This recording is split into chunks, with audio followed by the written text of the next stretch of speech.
Imagina esto, el mejor jugador del mundo Michael Jordan, el mejor base de todos los tiempos Magic Johnson y la leyenda viviente Larry Bird todos en el mismo equipo. No, no es un videojuego ni una fantasía de aficionado. Pasó en 1992 y el mundo lo bautizó como el Dream Team, el mejor equipo de baloncesto de la historia. Pero ¿cómo se hizo posible? ¿Cómo pasamos de ver a Estados Unidos perder el oro en 1988 a juntar un equipo con más de 10 futuros Hall of Famers? Esa es la historia que vamos a recorrer. Antes de seguir, si disfrutas de este tipo de contenido y quieres que sigamos reviviendo la historia de la NBA de los 90, dale like a este video y suscríbete al canal. Nos ayuda muchísimo a seguir creciendo y traer más contenido épico como este.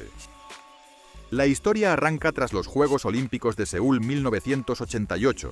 Estados Unidos llevó universitarios como siempre, pero ya no bastaba. Perdieron contra la Unión Soviética y terminaron con la medalla de bronce. Fue un golpe duro. El país que inventó el baloncesto ya no dominaba el mundo. Ahí entró en escena Borislav Stankovic, secretario general de la FIBA. Desde hacía años presionaba para que los mejores del planeta, incluidos los de la NBA, pudieran jugar torneos internacionales. Y por fin, en abril de 1989, en el Congreso de la FIBA en Múnich, se aprobó la medida histórica. Los jugadores de la NBA podían competir en Juegos Olímpicos. La NBA bajo David Stern vio el cielo abierto. Esta era la oportunidad de convertir la liga en un fenómeno global. Mostrar a sus estrellas en un escenario olímpico significaba negocio, marketing y expansión cultural. El baloncesto dejaría de ser solo un deporte estadounidense para transformarse en un espectáculo mundial.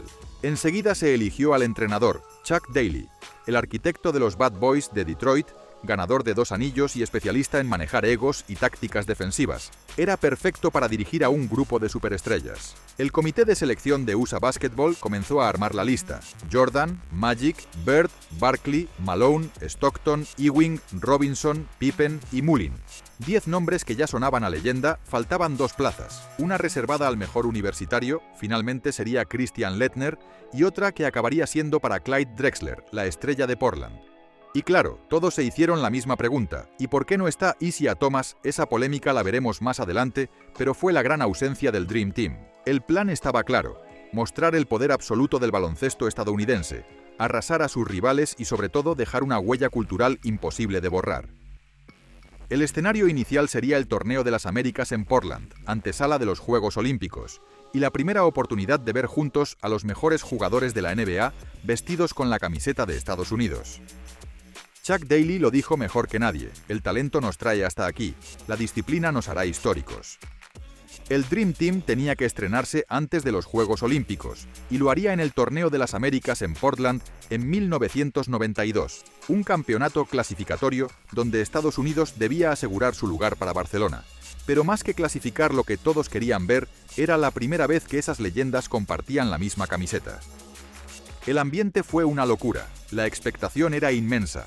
Miles de personas llenaron el Memorial Coliseum solo para ver entrenamientos, y cada partido parecía más un espectáculo que una simple competición. La seguridad era máxima porque nunca antes se había reunido tanto talento en un solo equipo. El equipo arrancó arrasando desde el principio. En el debut contra Cuba ganaron por más de 60 puntos. Luego contra Canadá la diferencia fue de más de 40. En cada partido la superioridad era tan grande que hasta los rivales pedían autógrafos y fotos. Después de los encuentros fue un fenómeno cultural jamás visto. Jordan lideraba con su intensidad. Magic asumía el papel de capitán y showman y Larry Bird, aunque con problemas de espalda daba la sensación de que estaba en el lugar donde debía estar, Charles Barkley imponía su fuerza. Karl Malone y David Robinson dominaban en la pintura y la conexión entre Stockton y Pippen aportaba equilibrio. Chuck Daly, mientras tanto, manejaba a las estrellas con una calma sorprendente. No pidió ni un solo tiempo muerto en todo el torneo, porque simplemente no lo necesitaba. Estados Unidos terminó invicto y con el oro del torneo, asegurando la clasificación para Barcelona. Pero lo más importante fue el mensaje que enviaron al mundo. Ya no era solo un equipo de baloncesto, era una selección de dioses que jugaban en otra dimensión. La prensa internacional empezó a llamarlos el equipo de ensueño incluso antes de los Juegos Olímpicos. Los números fueron ridículos. Promediaron más de 120 puntos por partido y dejaron a sus rivales en menos de 70. Magic dijo, en una rueda de prensa, que nunca había jugado en un equipo tan perfecto y que incluso en los entrenamientos la intensidad era mayor que en muchos partidos de la NBA. Los jugadores rivales parecían más emocionados que derrotados. Uno de los entrenadores comentó que enfrentarse al Dream Team fue como jugar contra la historia del baloncesto en una sola noche, no había comparación posible. El Torneo de las Américas no dejó dudas. El Dream Team estaba listo para Barcelona y el mundo se preparaba para presenciar algo que jamás se había visto en el deporte. Cuando el Dream Team aterrizó en Barcelona en julio de 1992, no era simplemente un equipo de baloncesto, era un fenómeno global nunca antes visto. En el aeropuerto se reunieron cientos de periodistas de todos los continentes, fotógrafos, cámaras de televisión y aficionados. La llegada parecía más la de estrellas de rock que la de un grupo de atletas. El equipo se alojó en un hotel especial lejos de la Villa Olímpica. La razón fue simple, la seguridad y el orden, porque los jugadores de la NBA eran tan famosos que habrían colapsado la vida normal de la villa con miles de fans y medios pidiendo autógrafos y fotos a todas horas. Aún así, muchos de ellos visitaron a los atletas de otros deportes para saludar y la emoción era total. En Barcelona se vivió un ambiente de auténtico fervor. Cada entrenamiento abierto al público atraía miles de personas. Los rivales pedían fotos de grupo antes de los partidos. Entrenadores rivales confesaban que sus jugadores tenían miedo de quedar en ridículo frente a sus ídolos. Un periodista europeo dijo que verlos entrenar era como asistir a una masterclass de baloncesto en vivo. Los partidos fueron un espectáculo desde el inicio, el debut fue contra Angola y la diferencia fue insultante, más de 60 puntos. Charles Barkley golpeó con el codo a un rival y el incidente fue criticado, pero también demostró el nivel de intensidad con el que jugaban. Después pasaron por Croacia, Alemania, Brasil, España y Puerto Rico, todos sin opciones. La media de diferencia en los partidos superó los 40 puntos. Lo interesante era que más allá del marcador, lo que importaba era la manera en que jugaban. Michael Jordan con su explosividad y su capacidad de anotar en cualquier situación. Magic Johnson con su sonrisa eterna y sus pases imposibles. Larry Bird apenas podía saltar por su espalda, pero cada triple suyo parecía poesía. David Robinson y Patrick Ewing dominaban el aro como gigantes. Scottie Pippen y Clyde Drexler aportaban versatilidad. Chris Mullin castigaba desde el perímetro y Karl Malone se imponía físicamente con facilidad. En el partido contra Croacia se produjo uno de los duelos más esperados. Un joven Toni Kukoc, que estaba a punto de dar el salto a la NBA, se enfrentaba a sus futuros compañeros de los Bulls. Jordan y Pippen se lo tomaron como una misión personal y lo dejaron en una actuación muy pobre. Después Kukoc reconoció que fue la noche más dura de su vida, pero también que le sirvió para crecer como jugador. Esa fue la primera vez que muchos entendieron que el Dream Team no estaba allí solo para entretener, sino también para mandar un mensaje. El impacto mediático fue histórico. La NBC transmitía los partidos a millones de hogares en Estados Unidos. Y en Europa las televisiones se peleaban por tener los derechos. Las camisetas de Estados Unidos se vendían en todo el planeta y en países donde el baloncesto era minoritario, los niños empezaban a jugar soñando con ser como Jordan, Magic o Bird. El efecto cultural fue inmediato. Los Juegos Olímpicos de Barcelona se convirtieron en un escaparate de la NBA para el mundo entero. David Stern lo había previsto y tenía razón. La liga se transformó en un fenómeno planetario gracias a ese verano. Jugadores que antes solo eran conocidos en Estados Unidos se volvieron iconos globales. De repente el baloncesto ya no tenía fronteras. Los rivales no se sentían humillados, al contrario. La mayoría decía que jugar contra el Dream Team era un honor, un regalo histórico. Algunos hasta pedían a sus entrenadores que no les sacaran del campo porque querían estar el mayor tiempo posible contra ellos. Ese respeto fue lo que convirtió al Dream Team no solo en un equipo imbatible, sino también en una inspiración para una generación completa. El Dream Team llegó a la fase de eliminatorias en Barcelona sin haber tenido ni una sola oposición real. Habían pasado por encima de todos sus rivales en la fase de grupos con márgenes de victoria superiores a 40 puntos. Era una demostración de poder nunca antes vista en el baloncesto olímpico. En cada partido se confirmaba que estaban compitiendo en una liga diferente a la del resto del planeta. En los cuartos de final se enfrentaron a fue Lituania, un equipo con jugadores experimentados y con Arvydas Sabonis como gran referencia. Aunque Sabonis todavía estaba limitado por lesiones, se trataba de uno de los pocos pivots del mundo que podía mirar de frente a figuras como Robinson o Ewing. Sin embargo, la diferencia de talento fue abismal. El Dream Team se fue al descanso con una ventaja de más de 20 puntos, y en la segunda parte ampliaron aún más el dominio. Magic y Bird, que habían tenido menos protagonismo en los primeros partidos, se combinaron con momentos brillantes, como si quisieran recordar al público europeo que ellos también habían marcado una era. La final fue contra Croacia, un país recién independizado que había sorprendido al mundo con su talento y que contaba con Drazen Petrovic, Toni Kukoc y Dino Radja. Kukoc había sido recientemente drafteado por los Chicago Bulls y era objeto de interés porque Jerry Krause, el general manager de Chicago, lo consideraba una pieza fundamental para el futuro. Jordan y Pippen lo sabían, y desde el inicio se dedicaron a marcarlo de forma férrea, como si quisieran enviar un mensaje claro de quién mandaba en la NBA. Kukoc sufrió una de las defensas más duras que haya enfrentado en su vida, incapaz de encontrar espacios y perdiendo balones ante la presión. Drazen Petrovic fue el único croata que ofreció verdadera resistencia. Anotó con triples, penetraciones y mucha garra. Pero aún así la diferencia era insalvable. El Dream Team dominó en rebotes, en asistencias, en tiros de campo y en intensidad. Cada posesión parecía un clinic de cómo se debía jugar al baloncesto. Barkley fue el máximo anotador del torneo con un promedio de 18 puntos por partido. Mientras que Jordan lideró en robos y asistencias claves, Robinson y Ewing se turnaban para proteger el aro y Pippen estaba en todas partes defensivamente. El marcador final fue de 117-85, otra diferencia de más de 30 puntos en una final olímpica.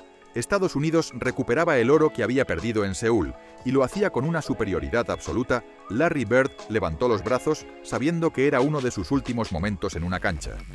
Magic disfrutó cada minuto tras su inesperado retiro por el virus del VIH, y Jordan consolidó aún más su estatus como el mejor jugador del planeta. Ese torneo fue mucho más que una medalla de oro, fue un fenómeno cultural. Los estadios estaban llenos de fanáticos que no querían perderse la oportunidad de ver juntos a los dioses del baloncesto. Las cámaras de televisión transmitían cada jugada a millones de hogares, y los jóvenes europeos como Dirk Nowitzki o Pau Gasol contaron años después que ver al Dream Team en Barcelona fue lo que los inspiró a querer llegar a la NBA. Y antes de pasar al desenlace de esta increíble historia, recuerda darle like a este video y suscribirte al canal. Así podremos seguir trayéndote más historias épicas de la NBA como esta. El Dream Team no solo ganó, arrasó, y al hacerlo cambió para siempre la percepción del baloncesto en el mundo. Los Juegos Olímpicos de Barcelona marcaron el nacimiento de la NBA como producto global, y los jugadores entendieron que habían hecho algo que ninguna otra generación podrá repetir. Cuando terminó Barcelona 1992, el Dream Team ya no era solo un equipo, era un fenómeno mundial. Cada ciudad que visitaban se convertía en un desfile. Los entrenamientos abiertos tenían más público que los partidos de otros deportes olímpicos, y las camisetas con el número 9 de Michael Jordan o el número 15 de Magic Johnson se agotaban en cuestión de horas. La influencia del Dream Team se midió en dos niveles. Primero en lo deportivo, porque demostraron que la NBA estaba en un escalón imposible de igualar. Y segundo en lo cultural, porque transformaron la percepción del baloncesto en todos los continentes. En lo deportivo, el Dream Team dejó estadísticas que parecen irreales. Su promedio de puntos por partido fue de más de 118, mientras que apenas recibían alrededor de 70. La diferencia de casi 45 puntos en promedio es la más alta en la historia olímpica. Nunca necesitaron pedir tiempos muertos por urgencia, y jamás se vieron en peligro real. Además, cada jugador aceptó su rol. Jordan como líder natural, Magic como cerebro en la cancha, Barkley como fuerza física imparable, Robinson y Ewing como murallas en la pintura y Pippen como el mejor defensor perimetral del torneo. Incluso Bird, limitado por su espalda, aportó con triples y liderazgo silencioso. En lo cultural, Barcelona se convirtió en un escaparate planetario. Los diarios europeos hablaban del Dream Team como si fueran los Beatles del deporte. Las cámaras seguían cada movimiento. Las firmas deportivas aprovecharon el momento. Nike, Converse y Reebok invadieron el mercado con productos relacionados, y David Stern vio cómo la NBA pasaba de ser un espectáculo principalmente norteamericano a una liga global. El comisionado había tenido la visión de llevar a sus estrellas, y la apuesta se multiplicó. El impacto se reflejó en el aumento inmediato de jugadores internacionales que soñaban con llegar a la NBA. Un joven Pau Gasol en España, Tony Parker en Francia, Dirk Nowitzki en Alemania, Manu Ginóbili en Argentina. Todos crecieron viendo ese verano mágico de Barcelona y declararon años después que el Dream Team fue la chispa que encendió sus sueños. Incluso en Estados Unidos, donde ya se idolatraba a estas estrellas, el Dream Team reforzó la idea de que el baloncesto era el deporte del futuro. Los índices de audiencia televisiva subieron, las ventas de entradas en la NBA aumentaron y los equipos empezaron a planificar giras internacionales para aprovechar la ola de interés. Pero también hubo críticas. Algunos especialistas argumentaban que la diferencia era tan grande que los partidos carecían de emoción, que no había mérito en ganar por 30 o 40 puntos. Sin embargo, lo que entendieron después fue que el mérito estaba en cómo esas estrellas aceptaron compartir el protagonismo, porque en la NBA todos eran líderes en sus franquicias, y en el Dream Team supieron ceder para crear algo único. El legado más inmediato fue que el baloncesto dejó de ser un deporte con epicentro en Estados Unidos para convertirse en un espectáculo global. La FIBA consiguió lo que había buscado durante años, y los Juegos Olímpicos de Barcelona pasaron a la historia como el momento en que el baloncesto conquistó al planeta. El Dream Team de Barcelona 1992 no solo fue un equipo de baloncesto, fue un punto de inflexión en la historia del deporte moderno. Lo que ocurrió en esos meses cambió para siempre la NBA, los Juegos Olímpicos y la manera en que el mundo entero veía el baloncesto. Para entender su legado debemos analizar varias dimensiones. Primero, el impacto en la propia NBA, luego en el baloncesto internacional, más tarde en el marketing deportivo y finalmente en la cultura popular. En la NBA, el efecto fue inmediato. Tras Barcelona, la liga se internacionalizó de manera definitiva. En la temporada 1991-92, apenas había una decena de jugadores nacidos fuera de Estados Unidos, pocos con roles importantes. Después del Dream Team, esa cifra se multiplicó cada año. Para finales de los 90 ya había estrellas internacionales de primer nivel, como Vlade Divac, Arvydas Sabonis o Dikembe Mutombo. Y en la década siguiente llegaron figuras que marcaron época, como Dirk Nowitzki, Tony Parker, Pau Gasol, Manu Ginóbili o Yao Ming. Todos reconocieron que se inspiraron viendo el Dream Team en Barcelona. En el ámbito internacional, el Dream Team obligó a todos los países a replantearse su nivel. Selecciones como Croacia, Lituania, Argentina o España entendieron que debían profesionalizarse más, invertir en academias, preparar a sus jóvenes con otra mentalidad. El resultado se vio años después, con equipos internacionales capaces de plantar cara a Estados Unidos, como la Yugoslavia de los 90 o la Argentina campeona olímpica en 2004. Ese desarrollo fue sembrado por el impacto del Dream Team. En lo estrictamente deportivo, el Dream Team también estableció un estándar imposible de igualar. Su promedio de victorias con márgenes de más de 35 puntos, sus 118 puntos por partido y la combinación de 11 futuros miembros del Salón de la Fama lo convirtieron en algo único. En el 2009, la revista Sports Illustrated lo definió como el equipo más dominante en la historia de cualquier deporte colectivo, y la propia FIBA reconoció que nunca se había visto algo así ni volvería a repetirse. Pero el legado más grande quizá fue el cultural. Barcelona 1992 coincidió con el auge de la televisión global por satélite, y millones de personas que nunca habían visto un partido de la NBA pudieron ver a Jordan volar, a Magic dirigir, a Barkley dominar físicamente y a Bird encestar con su estilo clásico. El baloncesto se transformó en fenómeno aspiracional. En África, niños imitaban los movimientos de Olajuwon, en China empezaban a consumir partidos gracias a retransmisiones diferidas, y en Europa los pabellones se llenaban como nunca, todo bajo la influencia directa del Dream Team. El marketing deportivo vivió una revolución. Nike aprovechó la imagen de Jordan, Converse la de Magic y Larry, y hasta marcas como McDonald's y Gatorade se beneficiaron. El Dream Team fue utilizado en campañas publicitarias globales y sentó las bases del deportista como figura universal, no solo como jugador, sino como icono cultural. Fue el inicio de una era en la que los atletas ya no eran vistos únicamente como competidores, sino como embajadores de estilo de vida. El Dream Team también marcó una diferencia en la percepción de los Juegos Olímpicos. Hasta ese momento el baloncesto olímpico no era la principal atracción. En Barcelona todo cambió. El pabellón olímpico se convirtió en el epicentro mediático. Y aunque había grandes estrellas en atletismo, gimnasia o natación, el equipo de baloncesto fue el espectáculo más seguido. Incluso otros atletas olímpicos hacían cola para poder verlos entrenar.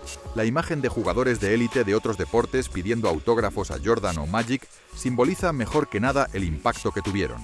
En cuanto a los propios protagonistas, para muchos de ellos Barcelona 1992 fue el momento más especial de sus carreras. Magic Johnson reconoció que fue su despedida soñada del baloncesto competitivo tras haber anunciado meses antes que era portador del VIH. Larry Bird admitió que, aunque estaba en sus últimos partidos, vivir esa experiencia fue como un regalo de despedida. Jordan dijo que más allá de sus 6 campeonatos de la NBA, el oro olímpico con el Dream Team fue uno de sus mayores orgullos. Charles Barkley, que fue el máximo anotador del equipo, dijo que nunca se había divertido tanto en una cancha. Y Patrick Ewing recordaba que era como estar en un All-Star permanente pero jugando por tu país. A nivel histórico, el Dream Team también dejó huellas imborrables en números y récords. Fueron el primer equipo olímpico en el que todos sus integrantes terminaron en el Salón de la Fama. Tuvieron una audiencia global estimada en más de 600 millones de personas durante el torneo, y el merchandising oficial rompió todos los registros de ventas hasta ese momento. Además, generaron ingresos publicitarios y de patrocinio que marcaron un antes y un después en la relación entre los Juegos Olímpicos y el deporte profesional.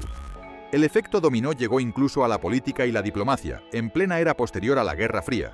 Ver a un equipo de jugadores estadounidenses arrasar en Europa y ser aplaudidos por todo el mundo fue un ejemplo del llamado soft power, un símbolo de cómo el deporte podía proyectar una imagen de hegemonía cultural y amistosa, reforzando la influencia de Estados Unidos en todo el planeta. 30 años después, el Dream Team sigue siendo referencia.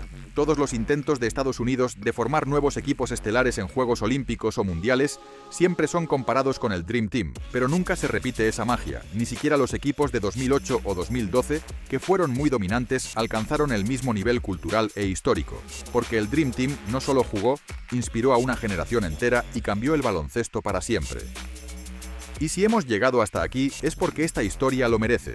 Hemos revivido juntos cómo se gestó, cómo arrasaron en Barcelona y cómo su legado sigue vivo hoy. Si te apasiona tanto como a mí, no olvides darle like a este video, suscribirte al canal y activar la campanita, porque así podremos seguir trayendo más historias épicas de la NBA y del baloncesto mundial. Este viaje por la historia del Dream Team es solo el comienzo.